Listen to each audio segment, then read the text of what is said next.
নমস্কার বন্ধুরা, উনুন টেস্ট অফ বেঙ্গল সহজে রান্না শেখার ঠিকানায় আজ আপনাগো লগে লয়ে আছি একেবারে নিরামিষ এঁচড়ের মাছের রেসিপি। বটিতে আর হাতের তালুতে ভালো কইরা সরিষার তেল মাইখা লইয়া একখান কচি এঁচড় কাইটা লইছি। নুন আর দুখান আলু দিয়া এঁচড় খান খুব ভালো করে সিদ্ধ কইরা তারই পরে জিরা আদা বাটা, বেসন, হলুদ, নুন, চিনি দিয়া এঁচড় খান খুব ভালো করে চটকাইয়া মাইখা লইছি। তারই পরে ওই সিদ্ধ আলু আর এঁচড় দিয়া এরকম কইরা মাছগুলান বানাইয়া লইয়াছি। মাছ বানানো হইয়া গেলে কড়াইতে তেল গরম কইরা মাছগুলান ভাইজাও লইছি।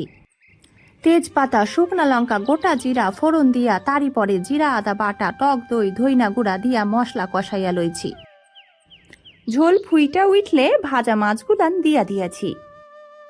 তারই পরে চিনি, ঘি, গরম মশলার গুঁড়া দিয়া নামাইয়া লইছি। ফুল রেসিপি খান দেখতে ভুলবেন না ইউটিউবে।